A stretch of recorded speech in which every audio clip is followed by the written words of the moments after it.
बिस्मिल्लाहिर्रहमानिर्रहीम। अस्सलाम वालेकुम। कैसे हैं आप लोग? ठीक ठाक हैं?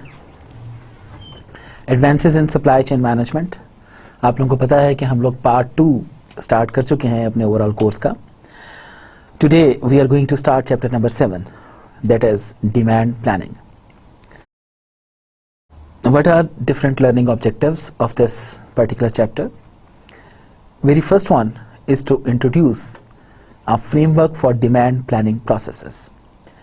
Demand planning processes के लिए एक framework introduce करना that helps to explain the structures and processes of demand planning, जो मदद करता है explain करने में structures और processes of demand planning के किस स्ट्रक्चर और क्या प्रोसेस ऑफ डिमांड प्लानिंग होनी चाहिए। Then will talk about to discuss demand planning structures in detail. फिर हम लोग डिमांड प्लानिंग स्ट्रक्चर्स को डिस्कस करेंगे in detail. Then to teach different demand forecasting techniques. Demand forecasting techniques कौन कौन सी हैं उनको हम लोग डिटेल के अंदर देखेंगे कि किस किस तरीके से हम लोग डिमांड को फोरकास्ट कर सकते हैं। सो before starting the lecture, let's have a little bit glimpse about the last lecture. The lecture has covered the common structure underlying advanced planning system. If you remember, we talked about in detail about advanced planning system. Also, we talked about that how planning tasks are supported by APS has been explained. Industry specific solutions were also explained. हमने industry specific solutions identify किए और फिर उनके ऊपर मजीद बात भी की। Discussion on the suitability of software modules, फिर हमने सॉफ्टवेयर मॉड्यूल्स के ऊपर डिस्कशन की and S and O P software modules were explained in detail और डिटेल के अंदर S and O P modules को डिस्कस किया। The help APS provides collaboration interface and sales and procurement collaboration were also the part of the lecture. हमने APS को discuss किया कि कैसे वो collaboration interface प्रोवाइड करता है और फिर सेल एंड procurement collaboration को भी डिटेल में डिस्कस किया।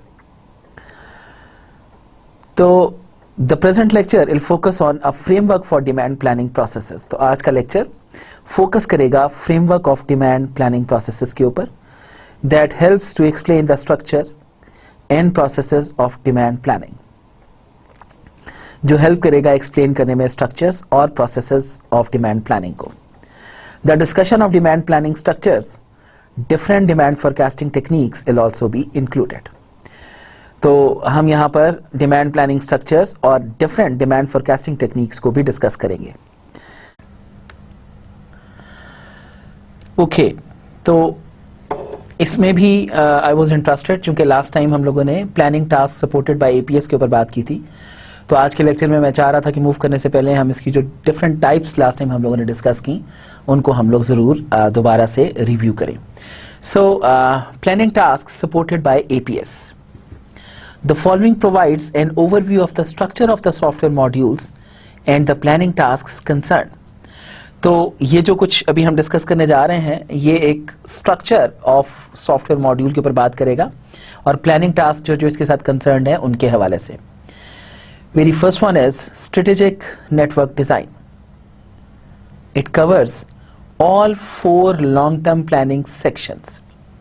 ये जो स्ट्रेटेजिक नेटवर्क डिजाइन है ये तमाम चारों लॉन्ग टर्म प्लानिंग सेक्शंस को कवर करता है, specially the tasks, plant location and the design of the physical distribution structure। खास तौर पे tasks plant location के और जो design है physical distribution structure का वो। Some questions that arise in strategic sales planning, for example, which products to place in certain markets can be considered too। कुछ questions जो कि arise होते हैं strategic sales planning से, for example, कि कौन सी products हैं जिनको of course market में रखना चाहिए, उन को कंसिडर किया जा सकता है। Basically the design of the supply chain and the elementary material flows between suppliers and customers are determined. Basically ये जो डिजाइन है सप्लाई चेन का और एलिमेंट्री मटेरियल फ्लो है सप्लायर और कस्टमर के दरमियान, इसको डिटरमिन किया जाता है। Then demand planning, Further tasks of strategic sales planning, for example, long-term demand estimates and the mid-term sales planning are usually supported by a module for demand planning. कुछ और tasks strategic sales planning, मिसाल के तौर पर long-term demand estimates और कुछ mid-term sales planning जो कि usually support होते हैं module for demand planning से, वो इसका हिस्सा है. Demand fulfillment and ATP. Most APS providers offer demand fulfillment and APT components that comprise the short-term sales planning. बहुत से APS providers offer करते हैं demand fulfillment और ATP components को जो short-term sales planning को comprise करते हैं. Master planning. The master planning coordinates procurement, production and distribution on the mid-term planning level. ये मास्टर प्लानिंग कोऑर्डिनेट करती है प्रोक्योरमेंट को, प्रोडक्शन को और डिस्ट्रीब्यूशन को मिड टर्म प्लानिंग लेवल के ऊपर. The tasks distribution, capacity and mid term personal planning are often considered simultaneously. ये जो टास्क्स हैं जिसके अंदर डिस्ट्रीब्यूशन है, कैपेसिटी है और मिड टर्म पर्सनल प्लानिंग है, ये तमाम साइमल्टेनियसली कंसिडर होते हैं. Furthermore master production scheduling is supported. इसके अलावा मास्टर प्रोडक्शन स्केड्यूलिंग जो है ये भी सपोर्ट की जाती है. Production planning and scheduling. If there are two separate software modules, अगर दो सेपरेट सॉफ्टवेयर मॉड्यूल्स हैं for production planning and scheduling, production planning और स्केड्यूलिंग के लिए, the first one is responsible for lot sizing. पहला वाला रिस्पॉन्सिबल होगा lot sizing के लिए, whereas the second one is used for machine scheduling, जबकि दूसरा जो है वो मशीन स्केड्यूलिंग के लिए इस्तेमाल होगा एंड शॉप फ्लोर कंट्रोल और शॉप फ्लोर कंट्रोल के लिए. Quite often however a single software module ought to support all three tasks, जबकि एक सिंगल सॉफ्टवेयर मॉड्यूल जो है वो ट्राई करता है तीनों टास्क्स को सपोर्ट करने के लिए.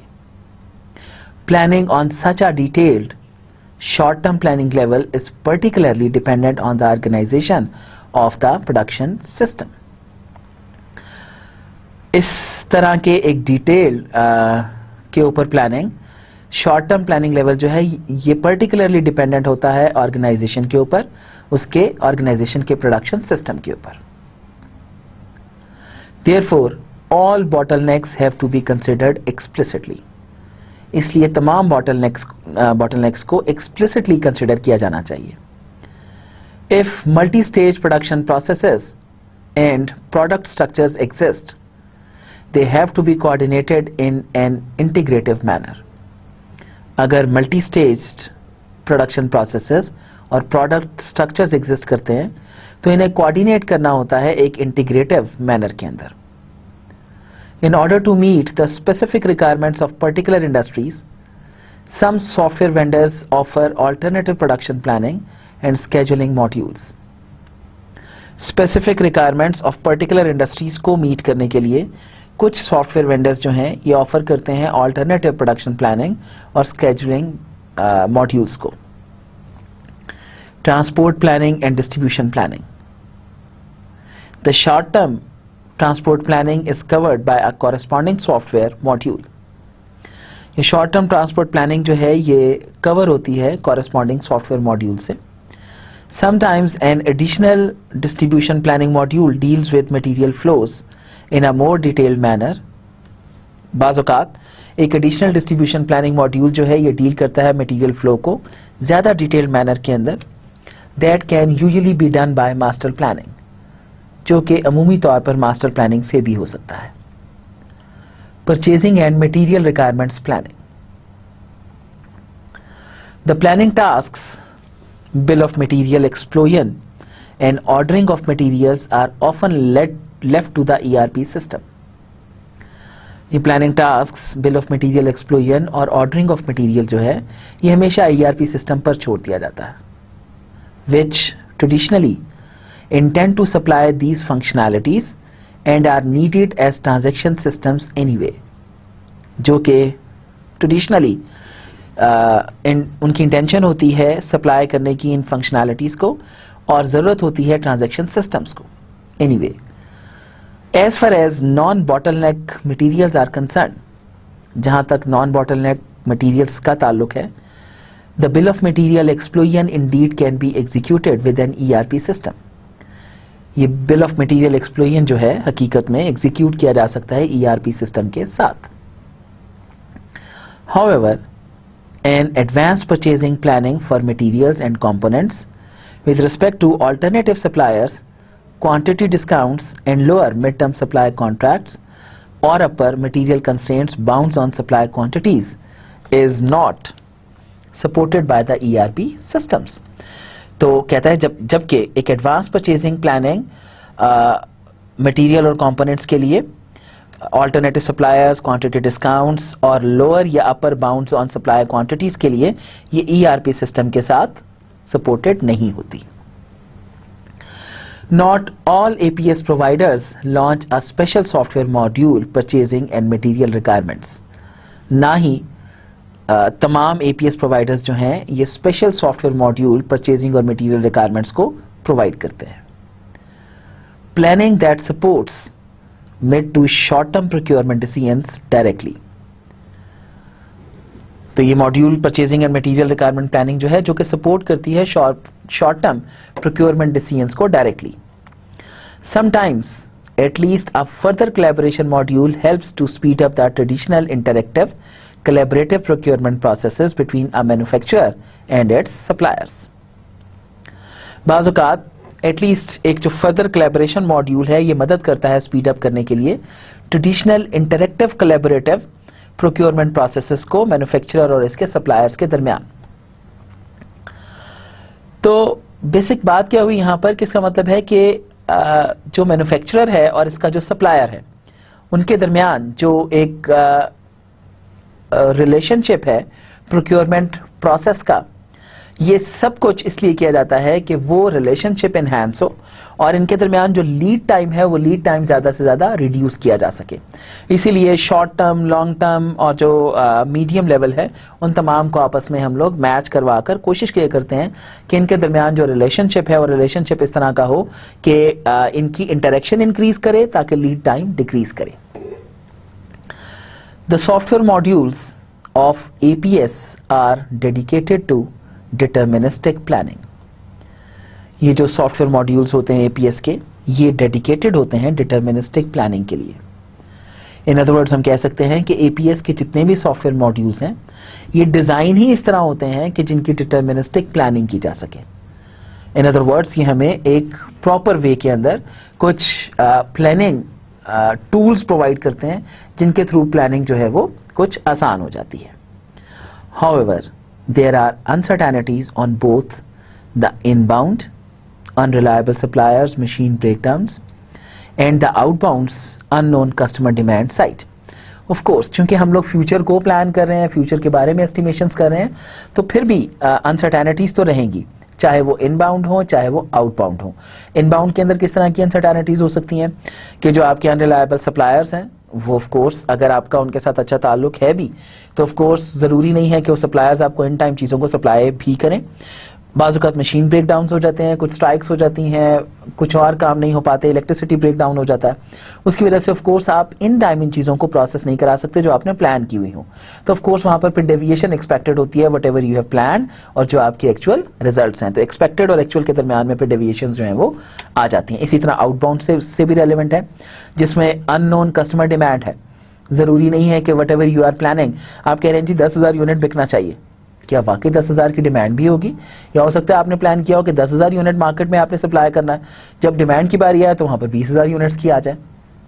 इसी तरह एक छोटी सी एग्जांपल आप लोगों को दूं कि एक मरतबा एक बिस्किट, मैं कंपनी का नाम नहीं लूँगा, एक बिस्किट टीवी के ऊपर उसका बहुत शदीद किस्म का ऐड आया, बहुत अच्छा सा ऐड था, मतलब लोग फ़ौरन मोटिवेटेड हुए उससे और लोगों ने उसे यूज़ करना शुरू किया। अब जब वो यूज़ करना शुरू किया लोगों को पसंद आया तो डिमांड एकदम इंक्रीज हो गई। कंपनी वाज नॉट एक्सपेक्टिंग कि ऐसी डिमांड आएगी। अब मार्केट में क्या हुआ, मार्केट में जब कस्टमर्स वो चीज़ खरीदने के लिए गए तो वहाँ पे चीज़ अवेलेबल नहीं थी। तो इन दैट वे बजाय कि कंपनी का नाम बढ़ता, लोगों ने क्या किया, वहाँ से फौरन एक ऐसा कंपेटिटर ने इंटरवीन किया जो उसी तरह का प्रोडक्ट लेकर मार्केट में आ गया। अब लोग उसके ऊपर फिर स्विच कर गए। तो ऐसी सिचुएशन में कस्टमर स्विचिंग भी हो जाती है। इसको हम लोग बाज़ औक़ात आउटबाउंड अनसर्टेनिटी बोलते हैं। तो ऑफ कोर्स आप अपना प्लानिंग सिस्टम जितना भी अप्रोप्रिएट कर लें, उसके बावजूद चूंकि फ्यूचर के बारे में सारी प्लानिंग हो रही है, तो still there are chances of uncertainties, और जरूरी होता है कि हम अपनी अनसर्टेनिटीज के लिए भी कुछ ना कुछ रूम बचा के रखें। So in order to hedge against uncertainty, buffers have to be installed. Very good. तो इन अनसर्टेनिटीज को हेज करने के लिए, हेजिंग का मतलब तो पता है ना, जैसे बाड़ लगी होती है घर के बाहर, इस रिस्क को हेज करने के लिए हम लोगों को बफर्स भी इंस्टॉल करने पड़ते हैं। बफर्स क्या होते हैं? कुछ एडिशनल चीज, कुछ room. So either in the form of safety stocks, ये बफर्स सेफ्टी स्टॉक की फॉर्म में भी हो सकते हैं या सेफ्टी टाइम्स की फॉर्म में भी हो सकते हैं।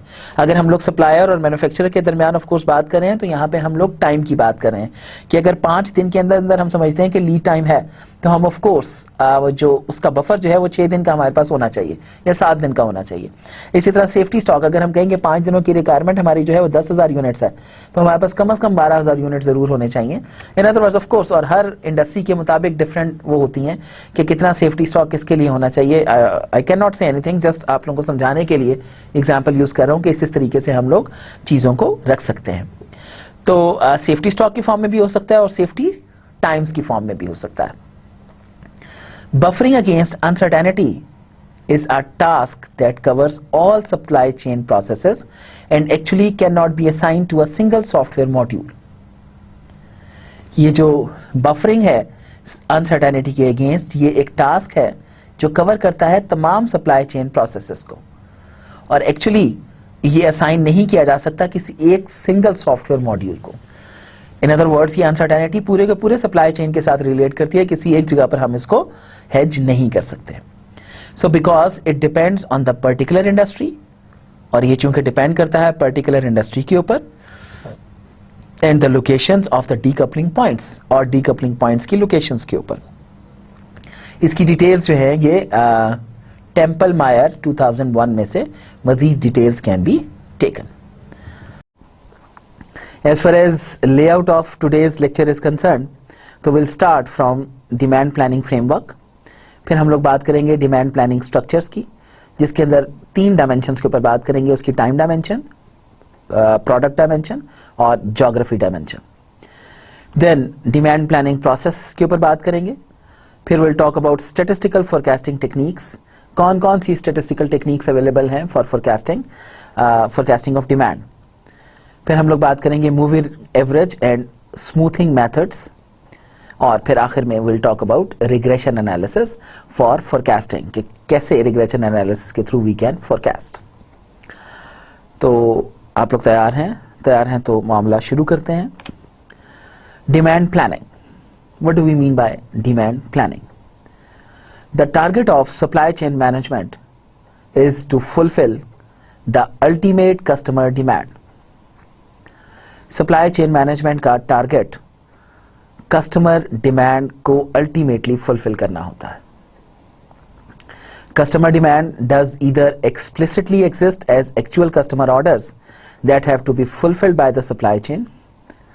कस्टमर डिमांड या तो एक्सप्लिसिटली एग्जिस्ट करती है एज एक्चुअल कस्टमर ऑर्डर, जो कि फुलफिल करना होता है सप्लाई चेन को, और it does exist only implicitly as anonymous buying desires, या ये इम्प्लिसिटली एग्जिस्ट करती है एनोनिमस बाइंग डिजायर्स के तौर पर and decisions of consumers.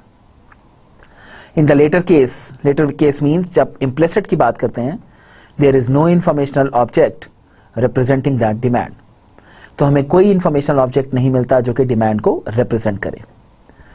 Many decisions in a supply chain must be taken prior to the point in time when the customer demand becomes known. कई decision supply chain के अंदर पहले लिए जाते हैं उस वक्त से जब कस्टमर डिमांड जान जाती है। तो ultimate objective supply chain management का भी वही है जो ऑफ कोर्स तमाम बिजनेसेस का होता है, कि कस्टमर की नीड को फुलफिल किया जाए, कस्टमर को सेटिस्फाई किया जाए। सेम इस तरीके से जो डिमांड प्लानिंग है, ये भी इसी का ही एक हिस्सा है। जितने भी डिसीजंस हैं, इवन कस्टमर की बात जानने से पहले भी कुछ डिसीजंस लिए जाते हैं। For example, replenishment decisions in a retail store are taken before a customer enters the store. Replenishment decisions retail store में लिए जाते हैं, अभी कस्टमर अंदर दाखिल नहीं होता स्टोर के। Production quantities for make to stock products are determined prior to the point in time. Production quantities decide की जाती हैं मेक टू स्टॉक के लिए उस पॉइंट ऑफ टाइम से पहले when the customer places orders. अभी कस्टमर का ऑर्डर नहीं आया होता और हम मेक टू स्टॉक की बात शुरू करते हैं। Decisions about procurement of raw materials and components with long lead times have to be taken before customer orders for finished goods using these raw materials or components become known. तो कहता है कि जो प्रोक्योरमेंट से relevant decisions हैं raw material के या components के, लॉन्ग लीड टाइम्स के साथ हमें लेने पड़ते हैं इससे पहले कि कस्टमर का ऑर्डर फिनिश गुड्स के बारे में हमें रिसीव हो जाए, जिसमें हमें रॉ मटेरियल और कंपोनेंट के इस्तेमाल होने का इल्म हो। These examples describe decisions in a supply chain. ये examples describe करती हैं वो decisions जो हम supply chain में लेते हैं, that have to be taken prior to the point in time, जो कि हमें लेने पड़ते हैं उस point of time से पहले, when actual customer demand becomes known, जब एक्चुअल कस्टमर डिमांड का पता चल जाता है। Therefore, these decisions must be based on forecasted customer demand. इसलिए ये डिसीजंस लाजमन बेस होने चाहिए फोरकास्टेड कस्टमर डिमांड के ऊपर, ऑल्सो कॉल्ड डिमांड फोरकास्ट, जिसको हम लोग डिमांड फोरकास्ट भी बोलते हैं। The process of forecasting future customer demand is called demand planning. वो प्रोसेस जिसके थ्रू हम फ्यूचर कस्टमर डिमांड को फोरकास्ट करते हैं वो डिमांड प्लानिंग कहलाता है। A demand planning framework. Forecasting future customer demand is quite easy if there is just one product and one customer. तो ये बड़ी आसान हो अगर एक प्रोडक्ट और एक कस्टमर हो। However, in reality, demand planning comprises often hundreds or even thousands of individual products. Demand planning actually इसको hundreds or thousands of individual products को देखना होता है and individual customers. In some cases it is even impossible to list all products. कुछ cases में तो तमाम products को list करना भी almost impossible हो जाता है। For example, in the case of configurable products, मिसाल के तौर पर जो configurable products हैं इनके केस की तरह, or to know all customers, और तमाम customers को जानना भी। For example, in the consumer goods industry, जैसे consumer goods industry है। Furthermore, demand planning usually covers many time periods. इसके अलावा demand planning अमूमी तौर पर कई time periods को cover करती है, typically 12 to 24 months, खसूसी तौर पर 12 से 24 महीने। Thus, an important aspect of demand planning is to define proper planning structures for products. इसलिए इंपॉर्टेंट एस्पेक्ट जो डिमांड प्लानिंग का है वो डिफाइन करना है प्रॉपर प्लानिंग स्ट्रक्चर्स को for products, customers and times. तो तीनों के लिए, प्रोडक्ट, कस्टमर और वक्त के लिए भी। These structures are used to represent input to the forecasting process. ये स्ट्रक्चर्स इस्तेमाल होते हैं इनपुट को रिप्रेजेंट कराने के लिए फॉर द फोरकास्टिंग प्रोसेस। तो एक हिस्टोरिकल ट्रांजैक्शनल डाटा या कंप्यूटेड डाटा जिसे स्टैटिस्टिकल फोरकास्टिंग भी बोलते हैं, या forecasted एक्यूमेट्रिक। Furthermore, aggregation and disaggregation of data takes place based on the predefined demand planning structures. इसके अलावा aggregation और disaggregation of data takes place based on predefined demand planning structures, जो कि बेस करता है predefined demand planning structures पे। Demand planning structure. The task of demand planning is to predict the future customer demand for a set of items. ये जो task of demand planning है ये होता है predict करने के लिए future customer demand को for a set of items. The demand pattern for a particular item can be considered as a time series of separate values. Demand pattern एक particular item के लिए कंसिडर किया जा सकता है as a time series of separate values. Time series means over the period of time. Silver et al 1998. For each item there may be multiple time series. हर item के लिए कई टाइम सीरीज हो सकती हैं. Representing for example historic data, जिसमें historic data शामिल है, फोरकास्ट डाटा और computed data like the forecast accuracy, या फिर कंप्यूटेड डाटा जिसको कंप्यूट किया जाता है जैसे forecast accuracy. The selection of the right time series to be used in the demand planning process demands on the answer to the question what is being forecasted. एक right time series का select करना depend करता है इस सवाल पर कि हम क्या फोरकास्ट करने जा रहे हैं. तो इसका मतलब है फोरकास्टिंग सिर्फ एक चीज को उठाकर फोरकास्टिंग नहीं हो जाती. ऑफ कोर्स पहले हमें इस चीज को देखना होता है कि what we are going to forecast. According to that we select the time series. For example a mid term master planning process might require forecasted customer orders. एक mid term master planning process जो है ये require कर सकता है forecasted customer orders को. Customer requested date for every product group, हर product group से relevant. Sales region and week, हर सेल्स रीजन से रेलिवेंट भी और वीकली भी लिया जा सकता है. On the other hand short term replenishment decisions for finished products may be based on forecasted shipments for every product in daily time buckets group by distribution centre. इसके अलावा शॉर्ट टर्म रिप्लेनिशमेंट डिसीजंस जो हैं finished products के बारे में ये base करते हैं फोरकास्टेड शिपमेंट्स के ऊपर. हर product daily time bucket grouped distribution centres के अंदर. The examples illustrate that it is necessary to clarify the requirements of all processes. Examples illustrate करती हैं कि ये जरूरी है कि क्लैरिफाई किया जाए तमाम रिक्वायरमेंट्स को of all processes that will use the forecast, तमाम प्रोसेसेस को जो कि फोरकास्ट को इस्तेमाल करेंगे before designing the planning structure, demand planning structure को डिजाइन करने से पहले.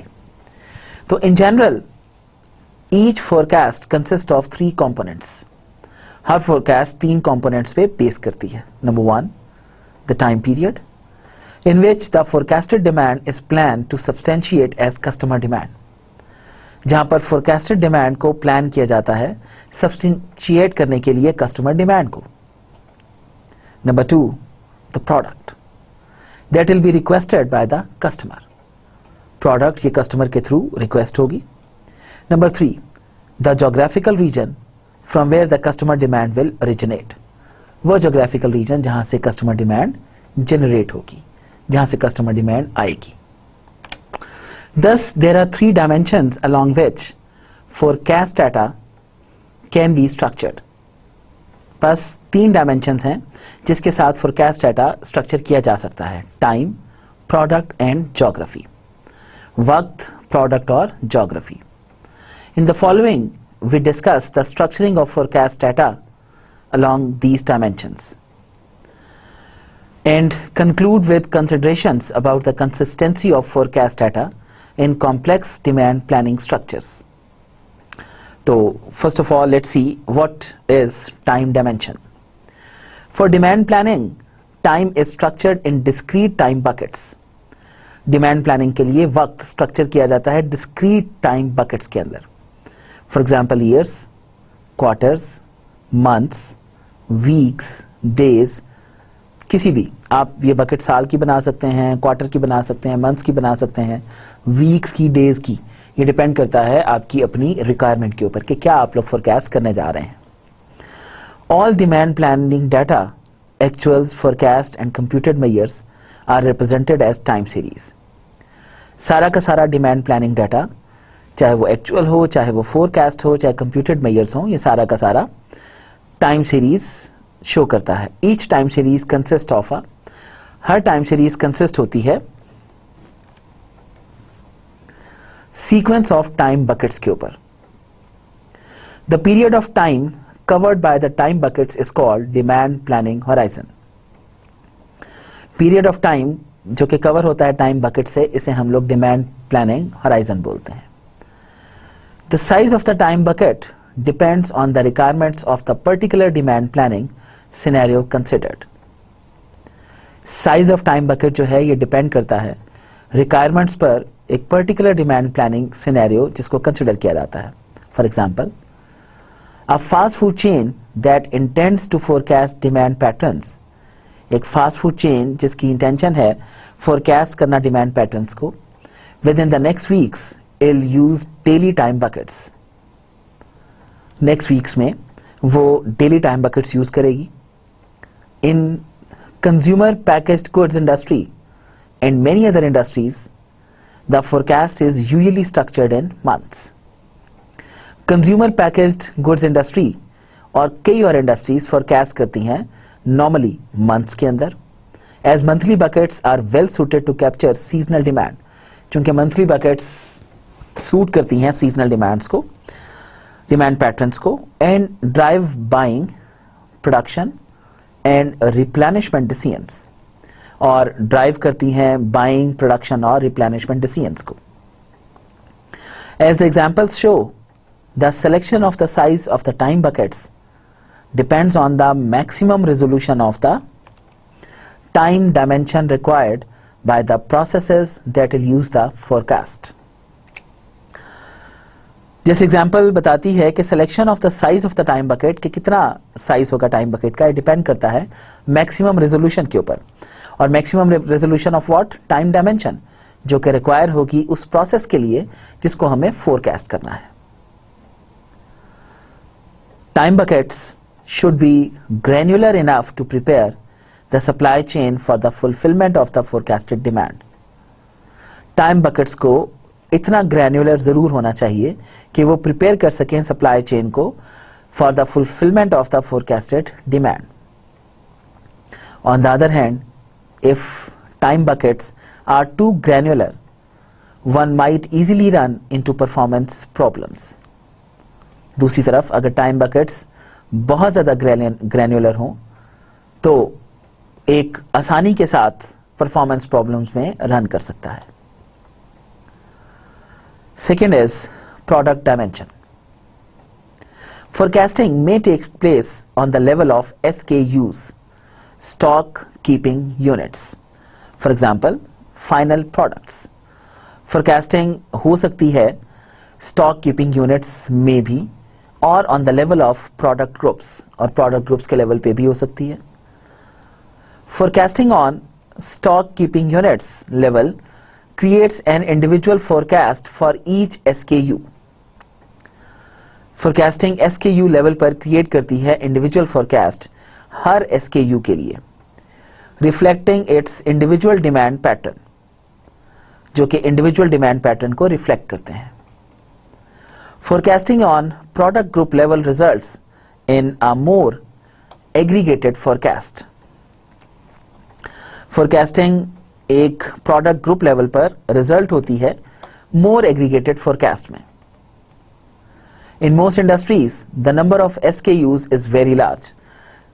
कई इंडस्ट्रीज में नंबर ऑफ SKUs जो है ये बहुत बड़ा होता है, and prevents forecasting on SKU level. Please note that it is more difficult to create a highly accurate forecast on SKU level than on product group level. Please note कीजिए कि ये ज्यादा मुश्किल है एक highly accurate forecast को create करना SKU level पर than product group level. Thus the forecast accuracy on group level is usually higher than on SKU level. इसका मतलब है कि forecast accuracy on group level जो है ये ज्यादा होती है SKU level की निस्बत। SKUs can be aggregated to product groups in multiple ways. Let us take the beverage industry as an example. Multiple ways में चूंकि उसको एग्रीगेट किया जा सकता है, तो लेट्स बेवरेज इंडस्ट्री की एग्जांपल लेते हैं। Figure 7.3 shows multiple ways to form product groups from finished products.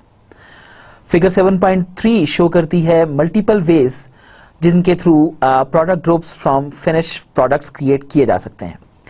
Like if you see over here, all products beverages जो कि लिंक्ड होती हैं ग्रुप सॉफ्ट ड्रिंक्स या आइस टीज या जूसेस के साथ, फिर सब group cola, ginger, ale, root beer, जो कि लिंक्ड होती है product registered cola GL16OZ, diet cola GL16OZ, registered cola GL32OZ, diet cola GL32OZ। ये तमाम स्टाइल, रेगुलर और डाइट इनका होता है। दूसरी साइड पर पैकेजिंग जो कि ग्लास और कैन में हो सकती है, और साइज जो है ये ग्लास 16, ग्लास 32 या ग्लास 48 कोई भी हो सकता है। तो प्रोडक्ट डायमेंशन जिसकी एक एग्जांपल है कि कैसे हम लोग प्रोडक्ट डायमेंशंस क्रिएट कर सकते हैं। The left branch groups products by size and packaging. ये जो लेफ्ट ब्रांच है ये ग्रुप करती है प्रोडक्ट को साइज और पैकेजिंग के हवाले से। The middle branch shows the grouping by taste. जो सेंटर में हमें नजर आ रही है पूरी की पूरी ब्रांच, वो बाय टेस्ट ग्रुपिंग नजर आ रही है। The right branch groups products by there style. वो अपने स्टाइल के लिहाज से, वो जो हमें डाइट और दूसरी नजर आई उसके हवाले से। That is whether they contain sugar, regular और sweetener diet. This grouping can be used to anticipate general trends of consumer demand. तो अब अगर आप दोबारा से वही वाली फिगर देखिए, यहां पे अगर आप देखें तो ये तीन ग्रुपिंग्स आप लोगों को नजर आ रही हैं, एक लेफ्ट हैंड साइड के ऊपर, एक राइट हैंड साइड के ऊपर और एक सेंटर में। सेंटर में हमें टेस्ट के हवाले से ग्रुपिंग नजर आ रही है, लेफ्ट पे हमें उसके रेगुलर या डाइट के हवाले से, और यहां पर हम लोगों को उसकी ग्लास या कैन पैकेजिंग के हवाले से या साइज के हवाले से। तो इस तरीके से हम लोग इन डायमेंशंस के अंदर प्रोडक्ट्स की ग्रुपिंग कर सकते हैं। तो the forecast can be entered on any of these aggregation. Forecast इनमें से किसी भी एक एग्रीगेशन में एंटर हो सकती है। Branches and levels, for instance the forecast planners from the sales organisation would enter their forecast on the subgroup level। जो फोरकास्ट प्लानर्स हैं फ्रॉम द सेल्स ऑर्गेनाइजेशंस, ये एंटर होते हैं their forecast on the subgroup level।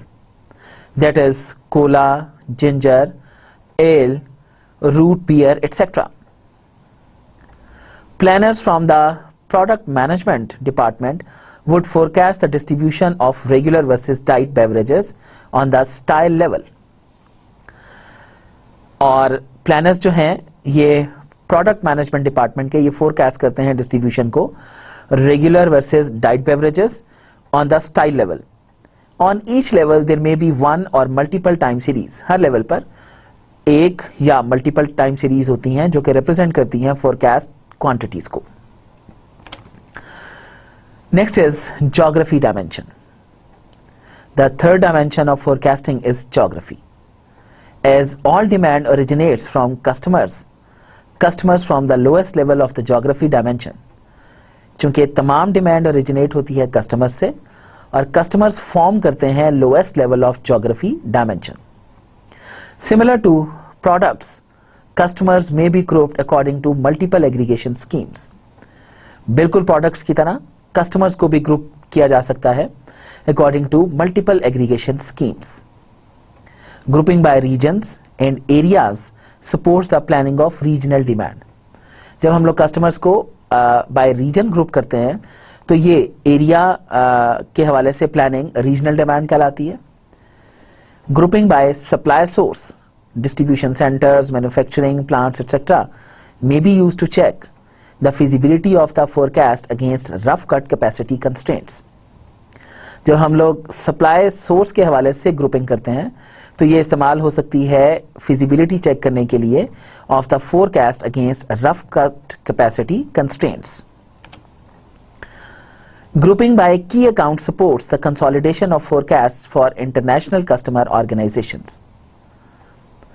Grouping by key account support करती है consolidation of forecast को for international customer organisations consisting of multiple national subsidiaries, जिसमें multiple national subsidiaries शामिल होती हैं।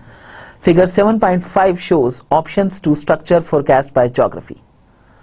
फिगर 7.5 शो करती है मल्टीपल ऑप्शंस जो कि फोरकास्ट बाय ज्योग्राफी के हवाले से स्ट्रक्चर है। Please note that the similar aggregation and disaggregation rules can be applied to the geography dimension as described in the previous subsection for products. यहां पर यह भी नोट करना चाहिए कि सिमिलर एग्रीगेशन या डिसएग्रीगेशन रूल्स ये अप्लाई किए जा सकते हैं ज्योग्राफी डायमेंशन के ऊपर, जैसे डिस्क्राइब किया गया प्रीवियस सबसेक्शन के अंदर of the products. Okay, geography dimension. जैसे हमने कहा कि अब ज्योग्राफी के पॉइंट ऑफ व्यू से कैसे इनको ग्रुप किया जाता है कस्टमर्स को, आप देखिए 3 डिफरेंट वो हैं। अगर आप लेफ्ट साइड पर देखें तो की account A, key account B, फिर ऑल ज्योग्राफी में ग्लोबल है, फिर areas AMR, EMEA, APAC, region में United States, Canada, Latin America, customers में customer 001, customer 002, customer 101, customer 201, manufacturing plant के हवाले से plant X, plant Y, distribution centres के हवाले से DC1, DC2, DC3 एटसेट्रा। तो इस तरीके से we can group our different customers. Okay, demand planning process कैसे मूव करता है ये पूरा का पूरा process. The demand planning process consist of multiple phases, मुख्तलिफ फेजेस पे कंसिस्ट करता है। See for example Meyr 2012 figure 7.7 shows a typical demand planning process। ये जो फिगर है 7.7 ये शो करती है टिपिकल डिमांड प्लानिंग प्रोसेस को, that is used in many industries, जो कि कई इंडस्ट्रीज में इस्तेमाल होता है। The time scale shows the number of days needed to update the forecast in a monthly rolling forecasting process. Time scale show करता है नंबर ऑफ डेज को जो कि जरूरत है टू अपडेट द फोरकास्ट, जिससे फोरकास्ट को अपडेट किया जा सके in a monthly rolling forecasting process. तो आप देखिए सबसे पहले स्टेप के ऊपर preparation of demand planning structures and historic data है। फिर सेकंड स्टेप पे कंप्यूटेशनल ऑफ स्टैटिस्टिकल फोरकास्ट है।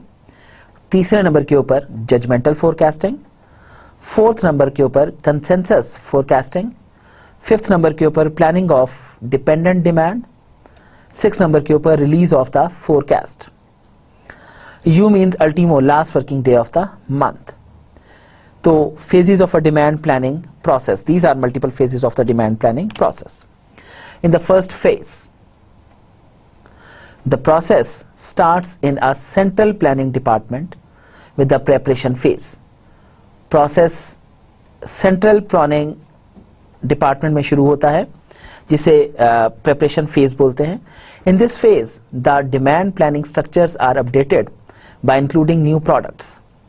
इस फेज में डिमांड प्लानिंग स्ट्रक्चर जो है इसको अपडेट किया जाता है नई प्रोडक्ट्स को इंक्लूड करके, चेंजिंग प्रोडक्ट ग्रुप्स को चेंज करके, deactivating products that will no longer be sold, products को डीएक्टिवेट करके जो कि अब सेल नहीं होंगी, and therefore will not be forecasted anymore, और इसलिए फोरकास्ट भी नहीं होंगी इससे ज्यादा।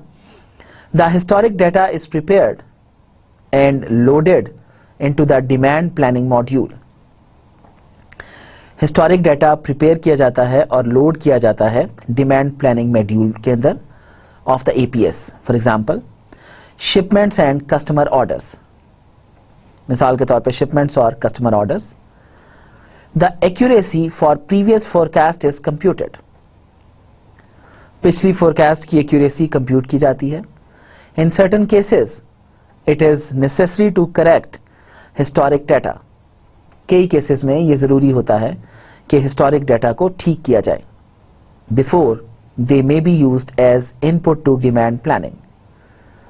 इससे पहले कि इनको demand planning में as an input इस्तेमाल किया जाए।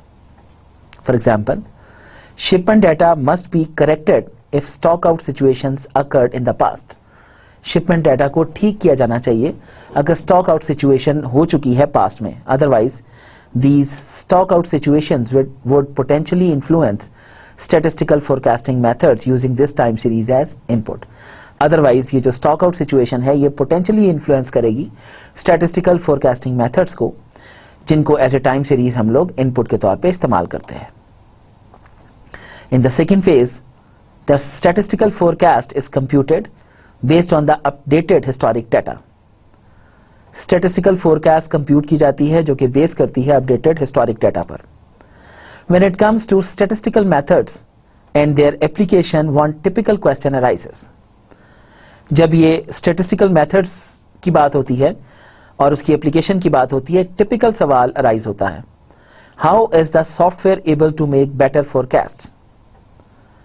कैसे एक सॉफ्टवेयर बेहतर फोरकास्ट कर सकता है देन अ ह्यूमन प्लानर, एक ह्यूमन प्लानर की निस्बत with years of experience in demand planning, जिसके ईयर्स ऑफ एक्सपीरियंस मौजूद हैं डिमांड प्लानिंग के अंदर।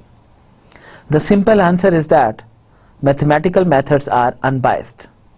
सादा सा जवाब यह है कि मैथमेटिकल मेथड्स जो हैं ये अनबायस्ड होते हैं।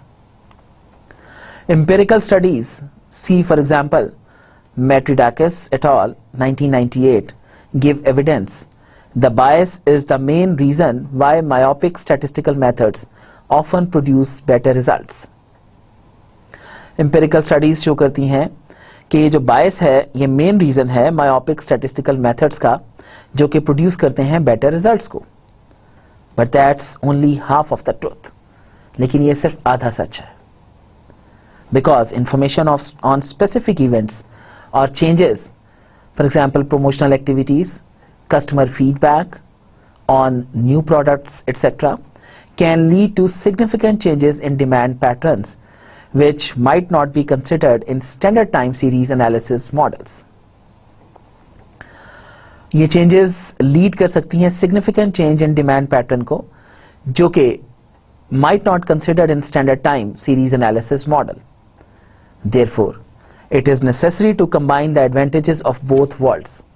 इसलिए ये ज़रूरी है कि दोनों दुनियाओं के advantages को combine किया जाए in an integrated demand planning process. एक इंटीग्रेटेड डिमांड प्लानिंग प्रोसेस के अंदर। For example, consider the demand planning process of a company selling beverages. Demand planning process एक कंपनी का जो कि बेवरेजेस बेचती है उसको कंसिडर करते हैं। In such an environment the regular demand can be forecasted by a seasonal model quite accurately. इस तरह के एनवायरमेंट में एक रेगुलर डिमांड फोरकास्ट की जा सकती है एक सीजनल मॉडल के थ्रू, जो कि accurate forecast देगा। But the demand series are distorted by occasional additional demand. लेकिन demand series जो हैं ये distort हो जाती हैं occasional additional demand के through due to promotional activities. Promotional activities की वजह से in some retail outlets, कुछ retail outlets में। This effect can be estimated by the sales force responsible for the promotion. ये इफेक्ट एस्टिमेट किया जा सकता है sales force responsible for promotion के लिए, while the baseline is forecasted by a seasonal model, जबकि base line forecast की जाती है एक सीजनल मॉडल से। In the third phase of the demand planning process, judgmental forecast are created by multiple departments. तीसरे phase में demand planning process के judgmental forecast create की जाती हैं मल्टीपल डिपार्टमेंट्स में। Typical departments involved in judgmental forecasting are sales, product management and marketing. Typical departments जो involve होते हैं judgmental forecasting में, इसमें sale, product management और marketing शामिल है।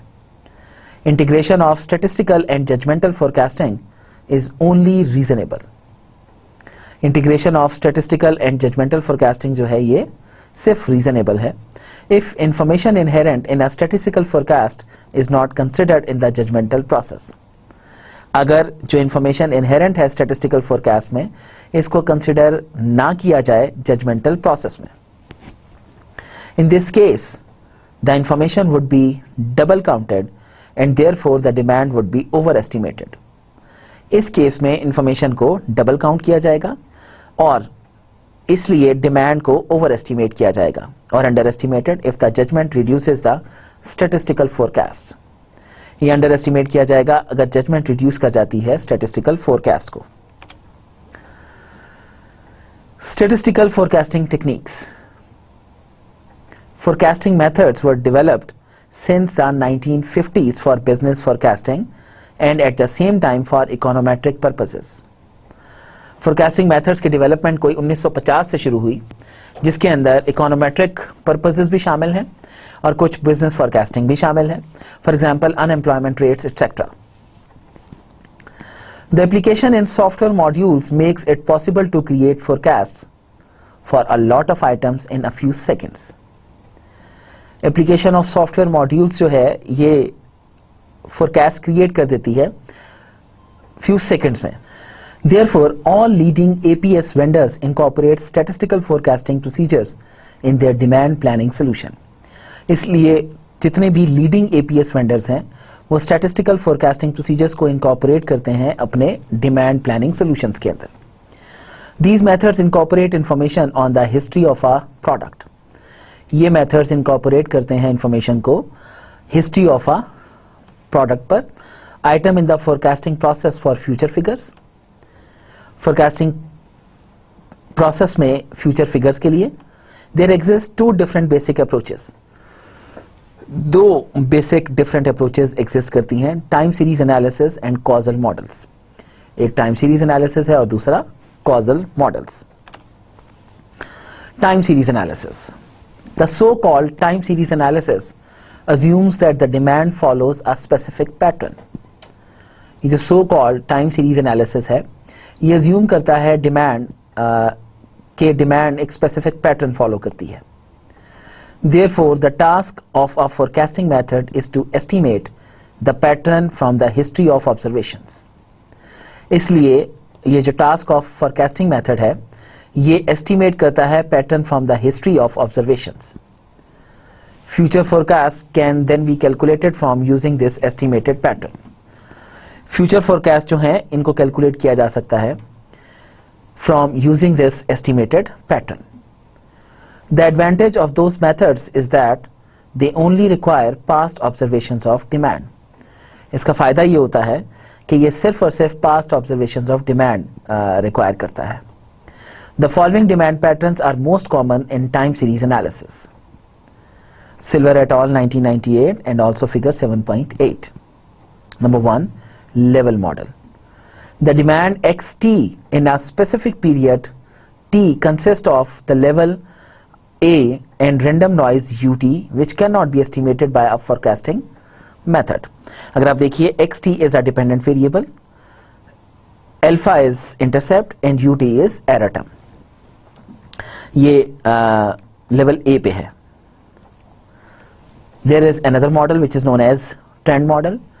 The linear trend B beta is added to the level model's equation. Level model equation में b add कर दिया जाता है, xt is equal to alpha plus b into t plus ut. There is another seasonal model. It is assumed that a fixed pattern repeats every t periods ये cycle. Depending on the extent of cyclic oscillations, a multiplicative or an additive relationship can be considered, where ct is equal to ct minus capital T, which is equal to ct minus 2 capital T, which is equal to are seasonal indices coefficients. जैसे additive model है, xt is equal to alpha plus b into t plus ct additive model हो गया. Multiplicative we are just multiplying ct with the trend model. Causal model. The second approach to statistical forecasting are causal models. They assume that the demand process is determined by some known factors. ये assume करते हैं कि कुछ known factors से demand process determine किया जा सकता है. For example, the sales of ice cream might depend on the weather or temperature on a specific day. कि आइसक्रीम की सेल जो है ये डिपेंड करती होगी मौसम के ऊपर. Therefore, the temperature is the so-called independent variable for ice cream sales. इसलिए हम कह सकते हैं कि टेम्परेचर जो है ये एक so-called independent variable है आइसक्रीम की सेल के लिए. If enough observations of sales and temperature are available for the item considered, then the underlying model can be estimated. अगर हमें कुछ observations मिल जाएं sales और temperature की, तो हम underlying model को calculate कर सकते हैं. For this example, the model might consist of some amount of independent demand Z0 and the temperature factor ZT, where WT is the temperature on day T. तो अगर आप देखिए, XT is equal to Z0 plus Z1 into T into WT plus UT. Most frequently used forecasting methods, moving average and smoothing methods. As each demand history is distorted by random noise UT, the accurate estimation of parameters for the model is a crucial task. चूंकि demand history जो है distorted होती है random noise से, कोई पता नहीं होता कि किस तरीके से एक पैटर्न में मूव करती है या नहीं, तो द एक्यूरेट एस्टिमेशन जो है पैरामीटर्स की वो मॉडल की जा सकती हैं, एक क्रूशियल टास्क है. Also the parameters are not fix and might change over time. और पैरामीटर्स भी फिक्स नहीं होते और ये चेंज हो सकते हैं with the passage of time. Therefore it is necessary to estimate under consideration of actual observations. इसलिए जरूरी है कि एस्टिमेट किया जाए under consideration of actual observations and to incorporate enough past values. और हम मैक्सिमम पास्ट वैल्यूज को incorporate करें ताकि एक्चुअल ऑब्जर्वेशंस की बेसिस पे फोरकास्ट करें, to eliminate random fluctuations, conflicting goals. Simple moving average. The simple moving average is used for forecasting items with level demand. ये इस्तेमाल होती है level demand की items को forecast करने के लिए.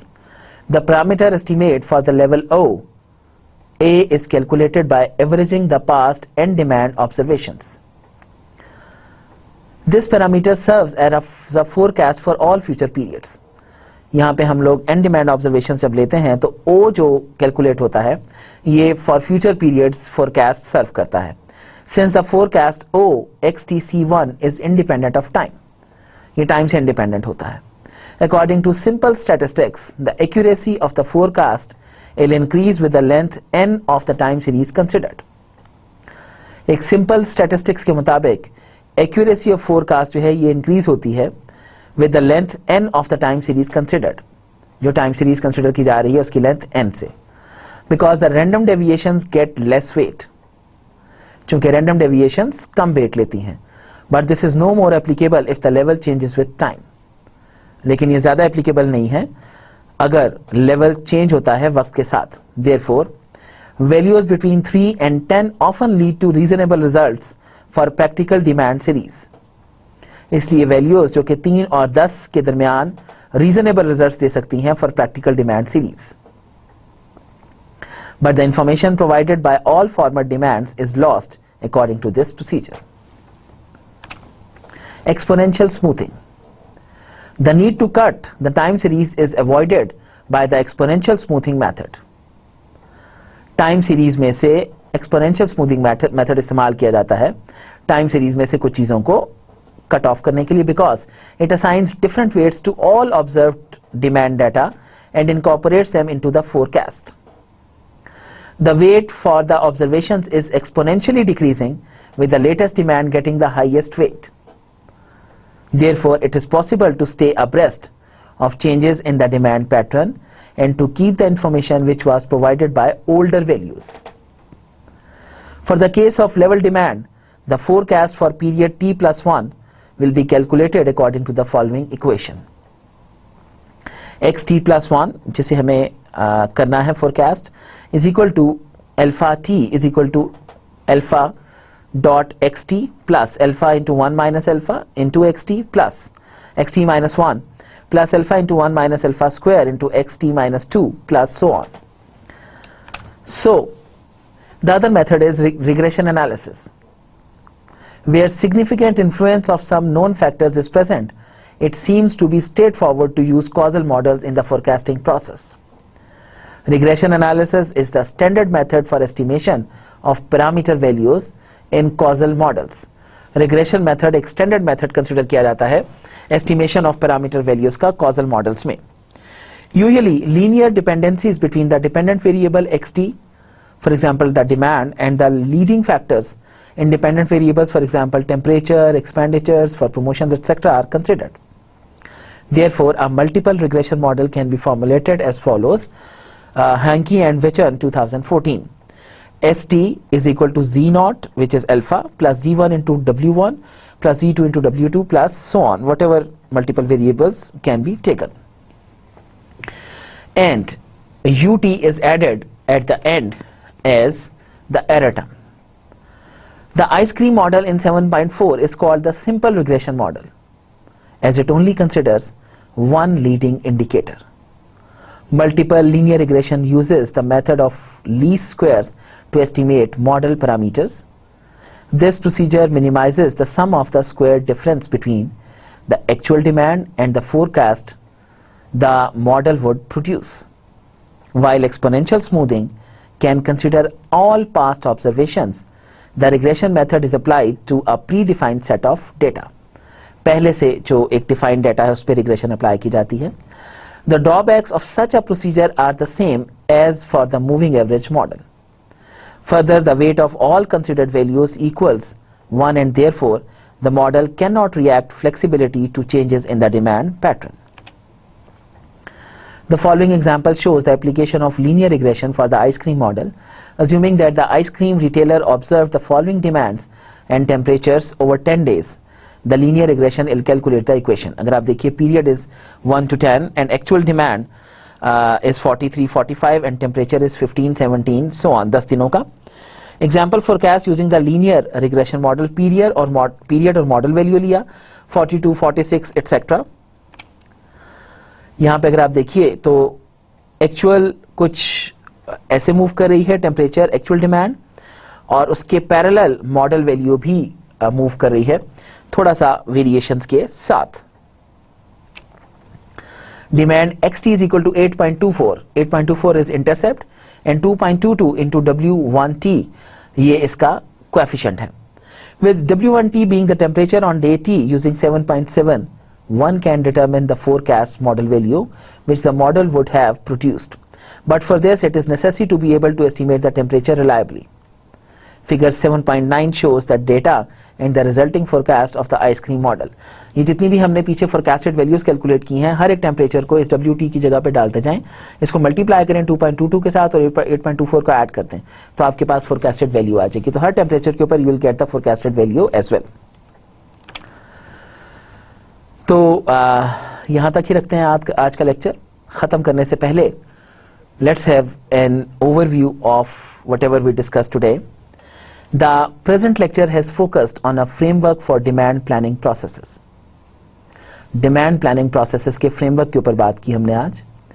That helps to explain the structures and processes of demand planning. जो कि मदद करता है explain करने में structures और processes of demand planning को. There are 3 dimensions along which forecast data can be structured. One is time, second one is product and third one is geography. और आपने देखा कि हमने time based, product based और geography based products को group भी किया. The discussion of different demand forecasting techniques was also included. Different demand forecasting techniques की discussion भी हमने incorporate की. आप लोगों ने देखा हम लोगों ने time series models और causal models discuss किए. The 2 different basic approaches include the time series and causal methods were discussed.